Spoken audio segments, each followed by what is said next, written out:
Hello and welcome to a 1v1 game between Demu and Liquid.Demu. Here we have a Byzantine Mirror with Liquid.Demu spawning into the north as the color red, and to the south it is going to be Demu, also playing as the Byzantines in purple. Now a player like Demu does not need any major introduction. Most of you are familiar with him, representing Team Liquid, has been a high-level player in AoE4 for a long time. But on the other side there is kind of a rising star of a player, Liquid.Demu that is, a player from China who has been climbing the ladder very quickly in the last, let's say, 6 months. But more importantly, he has started stacking up a lot of competitive success, and I'm very intrigued seeing him play here in the EGC Finals that's coming up next weekend as well. In case you missed out my event preview of that, I definitely recommend you checking it out. In fact, by the time this video goes out, that event should already be live, so, you definitely want to check that out because you might see some spectacular moves from Liquid.Demu. Now, to kick things off, we do have a Cistern coming in from both players. Part of the reason why we see this now is because we are playing on a new patch, which increased the amount of starting stone that the players have when playing as the Byzantines. Because you start with more stone, you can justify going for cisterns a lot quicker, and that's part of the reason why we have 2 cisterns out for Demu already, connecting them with aqueducts. Now we are seeing a different approach taken here by Liquid.Demu. He's only using a single cistern, is actually playing 2 olive groves to start with. I'm not sure what to make out of this just yet, but it's definitely one of the more intriguing way to open with Byzantines. Now what I'm thinking here is that this way, he's actually able to leverage a little bit of an olive oil. And as much as this won't be a gigantic amount of olive oil to work with, it's something that gives him a nice and consistent trickle and sets him up to have a little more to work with at the beginning. Now, if you want to rely very heavily on mercenaries, that little head start could be immensely valuable. Aside from that, his starting setup is essentially the same as Demu's, 2 on gold, most of the villagers on food. Whereas on the other side, Demu does have a heavy commitment to food, 3 on gold, but most importantly, the big difference is that he's operating with double cisterns. So right now, he's getting a plus 10% getter rate boost as compared to the plus 5% that Liquid.Demu has.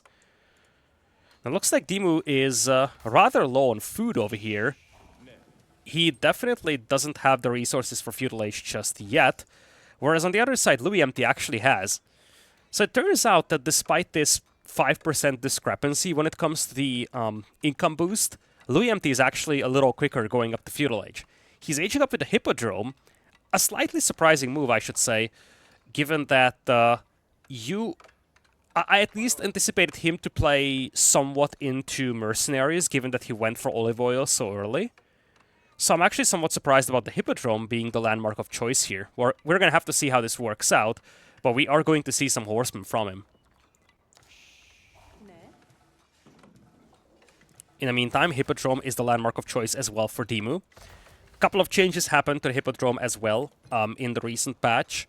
Most importantly, Triumph got a couple of changes on it, but we're probably going to talk more about that if we actually get to a stage where it becomes relevant. So for now, Demu is sticking on gold though. When you look at Liquid.Demu, same is the case. He has only 2 villagers on gold though, heavy on the wood he is. And we are going to see him starting out with a couple of horsemen, most likely. Now, this is something I very much dislike here for Louis, unless he builds a mill, which I think he will. So normally, when your deer spawn this close to your town center, you want to just push them in with a spearman or a scout, whatever you have nearby. It just feels wasteful to take them out right here, when you could push them into the TC. Now, here's the thing for Louis. If he needs a mill anyways, just to make wheelbarrow, then it makes sense to kill these right here and then just build the mill because you will need the mill anyways. Now I still would have preferred him placing the mill on the berries and then pushing the deer nearby, but I guess he just didn't want to overcomplicate things. The deer will still be within the radius of the cistern, so these villagers will receive the gather buff as well.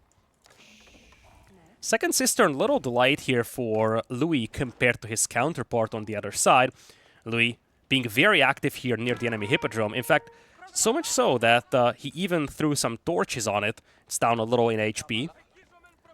Demu comes out with the horseman. On the other side, Hippodrome is up, but I don't see a single horseman in queue for Louis.Demu. Makes me wonder what exactly he's thinking about. He's actually going for defensive tower on his gold mine. Now, when it comes to the golds, this map, you don't start with a lot of safe gold. And this is actually one of the bigger differences between the players, I would say.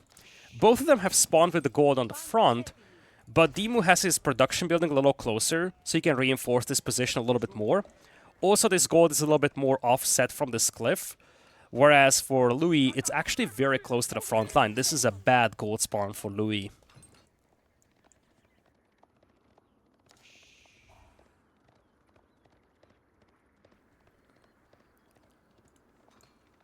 Horseman now coming in here from Demu. Louis is not going for a single troop here. Now, this defensive tower is well positioned, and with the scout being nearby, you can actually spot units coming in, so you can quickly jump into the tower, but I just don't like how these gold miners will be held hostage by these horsemen for so long.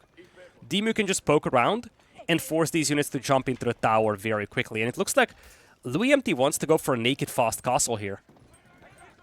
Horsemen now moving in here.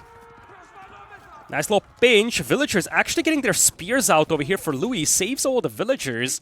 And that was a lovely move from him. He's actually using the Akritoi defense here, getting a little extra buff for the villagers. And that's something that managed to not only repel the horsemen, but also damage quite a few of them. Now, Demu is now very cautious about this one low HP horseman. He does have reinforcements coming in, though. He should know that his opponent is going for a fast castle, simply because Louis has not made a single unit. Louis is also very heavy on the gold, which is always an indication that a player wants to go for Castle Age. Nice little raid here. This time around, Triumph helps a lot for Demu. Second pick on villagers comes in, and this raid is a lot better than the previous one was. So much idle time here on Louis.Demu. Horsemen are slowly getting picked apart, but you just see why no army here is so concerning for Louis. He's doing a great job microing these low HP villagers around the Demu. In the end, he loses all the horsemen. I don't know about you, but this might be okay for Louis. He lost 3 villagers, which at this state of the game is pretty underwhelming. But he has actually cleaned up the raid from Demu. Now the concern that he has is that Demu is not doubling down, but he's also going Castle Age himself. So at this point, Demu might beat him to Castle Age, in which case being down 3 villagers is pretty problematic.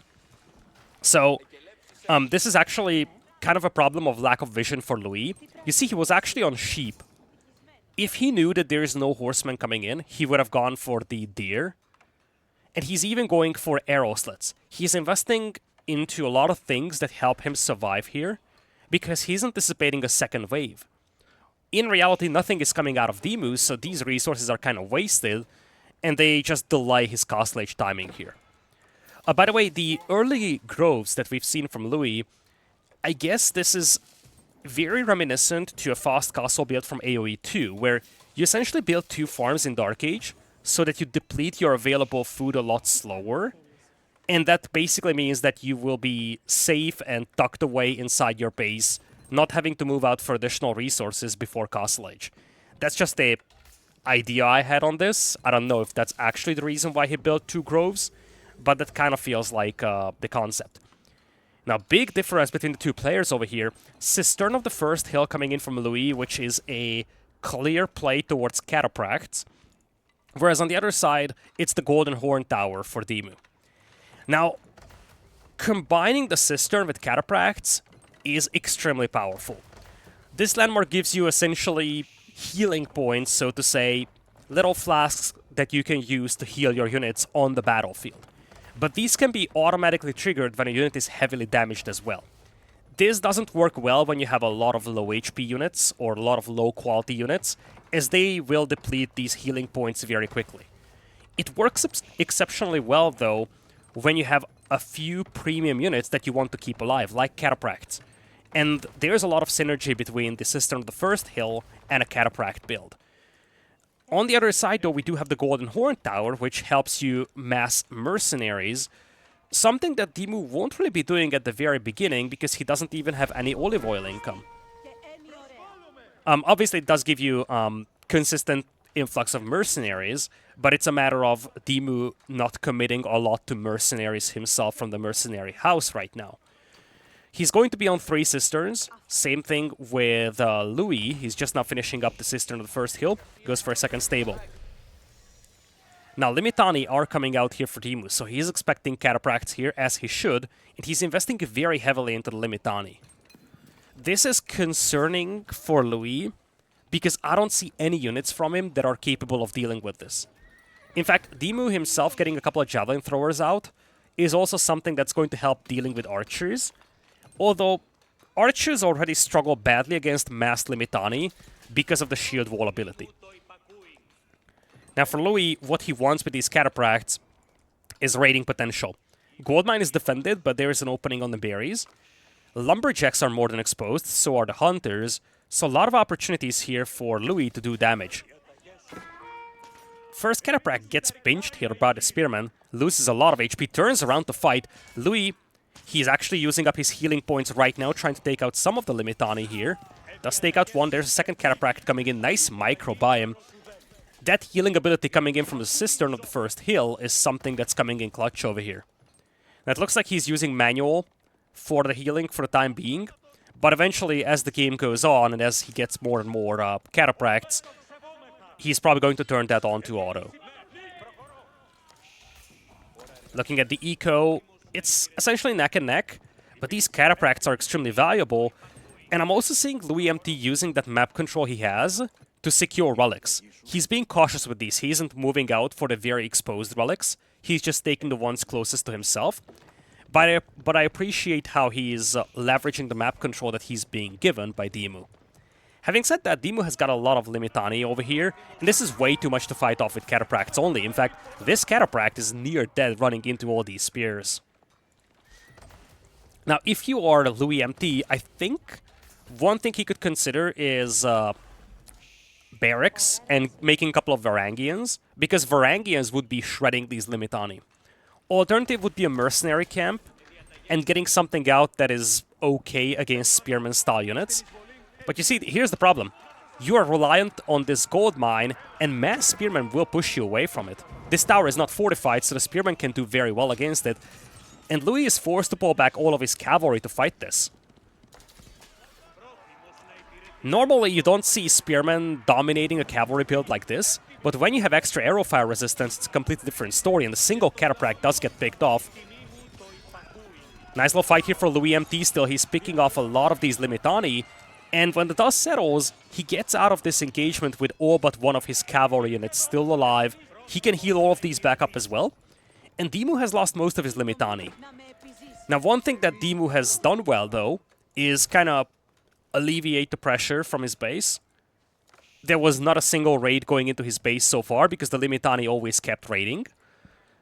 But if these Cataphracts ever get into this base, Demu is going to start suffering eco-wise.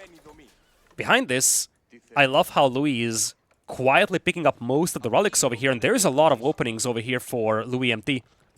In a game like this, 1TC versus 1TC, you could justify sacrificing some of these troops as well for some good raids. That's exactly what we might see here from Louis. Nice reaction here by Demu. Farmers get pulled back, but Cataphracts are no joke, and that's a lot of Lumberjacks over here that Louis has just found.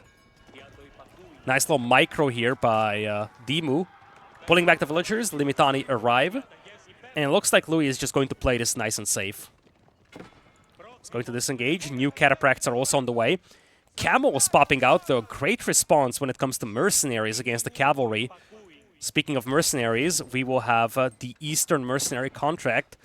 We could see Gulam, which would be a great unit to deal with the Limitani. I think it's coming in a little too late, because now we're seeing camels as well from Demu. But I like the Gulam addition over here. And barracks will also come in for Louis. So we're likely going to see some Limitani from him as well. I think the villager count being essentially identical means that the game is still winnable for either player. Composition-wise, I like Demu a lot more, and he also has the raw numbers advantage. On the other hand, you do have Louis with 3 relics already, with the 4th one being brought back as we speak, and that's something that's going to tilt the balance in his favor. Now, this monastery is more than exposed here, so technically the Limitani could just torch this down. I'm actually wondering if Demu is going to commit to that. Some Limitani coming in as well. Even just a couple of Varangians would be so helpful against this. Yeah, Veterancy is coming in right now for Louis. He wants the Gulam. Vololo being popped over here to push away the Limitani. Nice little move. He's actually using this to just prevent the Spearman from charging in. But the Aqueduct is now under attack. One Catapract falls. Limitani coming in here quickly. But yeah, there come the Varangians. That's what Louis needs to fight this off. Louis is struggling for food very badly, though. On the other side, Demu does have a fully set up Olive Grove transition. Not so much for Louis. He's struggling for food, and that could hurt him very badly here.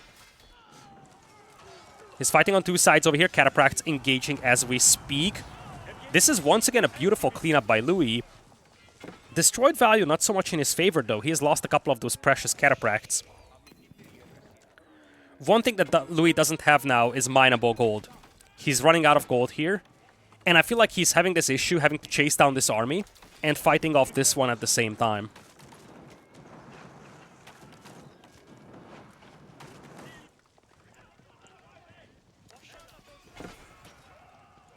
In the meantime, Demu has moved out towards a neutral gold mine here. He's also shut down the mining income from Louis MT, but Louis still has a passive gold income here. One thing that Louis does not have anymore, though, is food income. He's just now making a farm transition. Not really a good time for this, but he's gonna have to make it anyways. He does have a lot of Varangians, though, and which could be great against this army.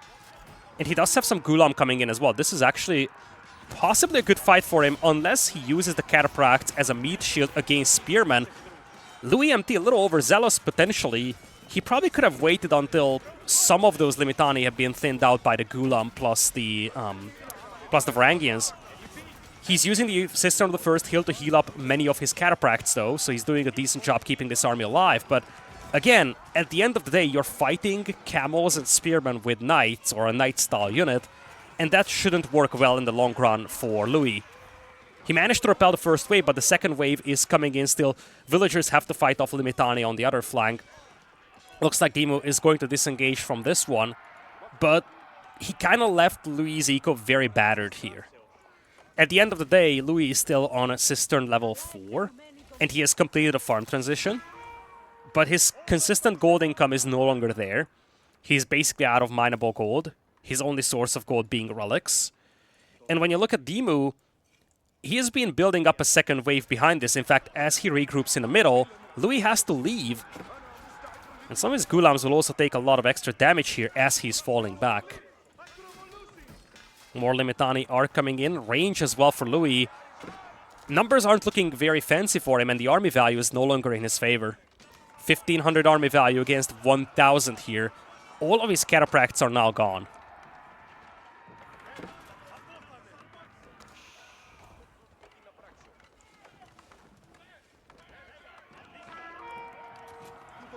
Well, fight.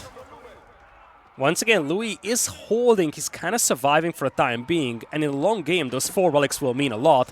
I just feel like he's once again taking a premature fight here. He's outnumbered 2-1. He's fighting pretty far away from his own base as well. It takes some time for his reinforcements to arrive.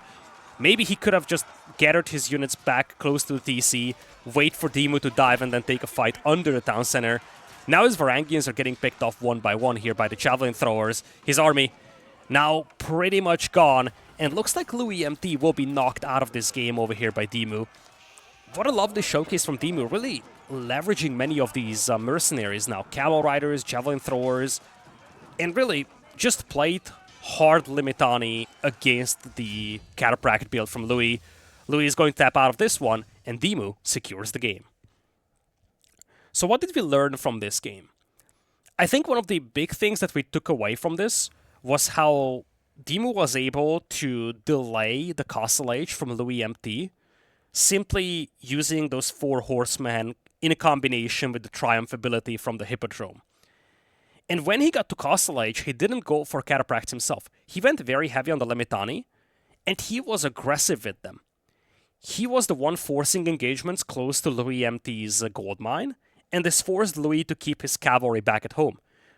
Louis wasn't really able to raid at all, to be honest, and part of this comes from the fact that those Limitani have been harassing the gold mine. Now, you can't really do this that much with ordinary spearmen, simply because ordinary spearmen will get destroyed by a tower.